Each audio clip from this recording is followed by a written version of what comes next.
Ever wonder how, like, all the stuff around us, how it gets matey? Like, we're always surrounded by metal, right? It's easy to take for granted, isn't it? Totally. So today we're going really deep, like into a furnace, basically. Metal furnace operator, Hmm. that's our target. Fascinating choice. It's a job most people don't even think about, but it's crucial. I mean, try to imagine a world without metal. No bridges, no cars, no skyscrapers. Exactly. And the folks who operate these furnaces, they're the unsung heroes behind all of that. And we've got the inside scoop, thanks to RoleCatcher. They're all about helping people find the right career path. They do some really great work. They do. So they've got this whole guide to what a metal furnace operator actually does. And let me tell you, it's way more complex than I thought. It's a lot more than just heating things up. It's precision work. Right? Like I was picturing someone just shoveling coal into a giant fire or something. Well, there's definitely heat involved, but these operators need serious knowledge of metallurgy. Metallurgy, refresh my memory on that one. Basically, it's the science of metals. How they behave at different temperatures, how they're extracted, how they're combined to create alloys. It's a whole thing. So like knowing that steel is iron and carbon mixed together, that kind of thing. Exactly. And understanding how different ratios will affect the properties of the final product. These operators, they're like metal chefs, basically. Metal chefs, I love that. Okay, so they're controlling the temperature inside these giant furnaces dealing with, what, thousands of degrees? Thousands, yeah. And it's not just about reaching a certain temperature, it's about maintaining it precisely. Too hot, too cold, even for a short time, and you can ruin the entire batch. Yikes. Talk about pressure. And then there's this other thing RoleCatcher mentions. Chemicothermal treatment. That sounds kind of intimidating. It's all about controlling the properties of the metal through very specific combinations of heat and chemical additives. Okay, so like adding something to make it stronger or more flexible or... Precisely. Imagine taking iron, which is relatively soft on its own, and adding carbon to it.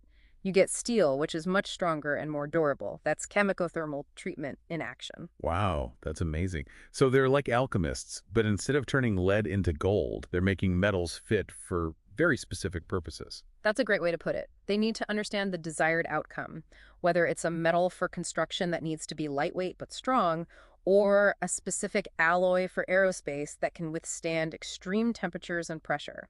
That is a lot of responsibility. Yeah. And it's not just intuition, right? Yeah. RoleCatcher mentions using computer data and all that. Oh, absolutely. Modern furnaces are incredibly sophisticated.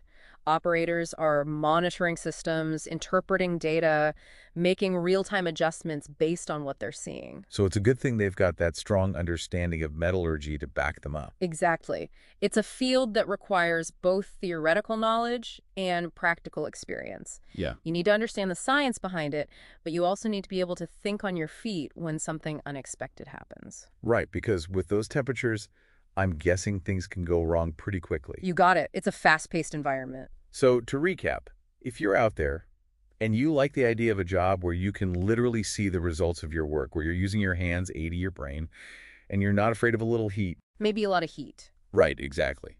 This could be a good fit. But what about the actual day-to-day? What's it like to work in that kind of environment? RoleCatcher makes it sound, well, pretty demanding. It can be physically demanding, that's for sure. You're dealing with high temperatures, obviously, often working with heavy equipment, and there's potential exposure to hazardous materials. The safety's a big concern, I imagine. Absolutely paramount. But despite the challenges, many operators find the work incredibly rewarding. There's a real sense of pride that comes with taking raw materials and crafting them into something essential. I bet. And I'm guessing there's a strong sense of camaraderie among the people who do this job. Definitely. It's a skilled trade that requires teamwork and a shared understanding of the craft. They often rely on each other's expertise to solve problems and ensure everything runs smoothly. It's like a brotherhood or a sisterhood, or both. Exactly. Makes you kind of hot just thinking about it. Yeah, no kidding. But, okay, let's say, like, this is speaking to someone, right? Yeah. They're like, metal, furnaces, heat. That's me. I'm in. What's the career path look like? Is it just like, you're an operator forever? That's a great question, and it's something RoleCatcher addresses really well. There's definitely room for growth in this field. Oh, cool. So you Right. can climb the, like, molten metal ladder? Exactly. You might start as an assistant operator, learning from more seasoned folks. Then, as you gain experience and skills, you could move into like a supervisory position. Lead a team of your own. Exactly. Maybe even oversee an entire furnace operation. And RoleCatcher also talks about specialization. Oh, interesting. So, like, becoming the titanium guru or Right. something. Exactly. You could become an expert in a particular type of furnace or specialize in creating those really niche alloys for like aerospace or something.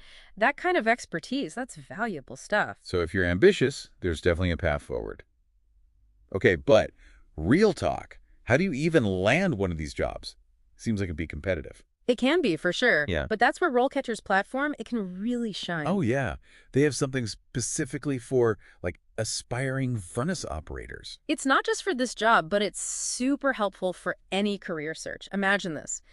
You upload your resume. Their AI, it analyzes it, compares your skills to what a metal furnace operator actually needs. Hold out, AI. Like, it's reading my resume. Yep.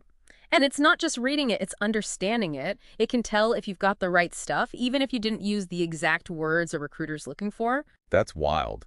So it's like having a digital career counselor? Kind of. It can point out the skills you've got that are relevant, even if you didn't realize they were. Oh, that's good, because sometimes I look at job descriptions and I'm like, I think I can do that, but I don't know how to say it. Exactly. And RoleCatcher, they help with that too. They can help you tailor your resume and cover letter, make sure you're speaking the hiring manager's language. Oh, that's smart. Yeah. Okay, but what about the interview? That's the part that always gets me. Nerve-wracking, right? Well, they've got you covered there too. No way. Seriously, how? They've got this database of common interview questions, and you can actually practice answering them right there on the platform. Wait, so it's like a mock interview, but like with a computer? Basically, it helps you get comfortable talking about your experience. And get this, you can even record yourself answering. Okay, now that's just cool. Right. And their AI, it analyzes your answers, gives you feedback. Are you kidding me? This is amazing. I know, it's like having a personal coach in your pocket. RoleCatcher really wants you to succeed. They've thought of everything. That's amazing. It really is. It's great to see a company that's not just about like filling jobs, but about helping people find fulfilling careers. It really is. And it makes you realize, like, this isn't just some dying industry, right? Like, metal's not going anywhere. No way, it's everywhere. But you're right, it is changing. Technology's a huge factor. Yeah, that makes sense. Like, I bet those furnaces are getting pretty high tech. Oh, for sure. Way more sophisticated than they used to be. Automation, computer controls, all that. And that means operators, they got to keep learning too. Ah, so it's not like you just learn it once and you're good for life? Not anymore. RoleCatcher really emphasizes the importance of ongoing education in this field. What, like going back to school and stuff? Could be. Or it might be more on-the-job training, certifications, keeping up with the latest safety protocols, like new types of furnaces, new alloys are always being developed, so operators got to stay sharp. Like, you got to have a thirst for knowledge, right? Totally. And not just the book smarts either. It takes a certain kind of person to handle those high-pressure situations. Like when something goes wrong, you got to think fast, use your experience, make the right call. It's a real skill. It is, and that's something I think we should emphasize. It's not just a job, it's a craft. These operators, they're using both their heads and their hands to literally shape the world around us. It's true. It's like the next time I see a bridge or a building or even just a fork, I'm going to be thinking about the metal furnace operator who made that possible. I think that's a great takeaway. These folks are the unsung heroes of modern life. And who knows, maybe our little deep dive here, maybe it'll inspire someone out there to join their ranks. Maybe someone listening right now will be the next great metal chef. I like the sound of that. That's going to do it for this deep dive.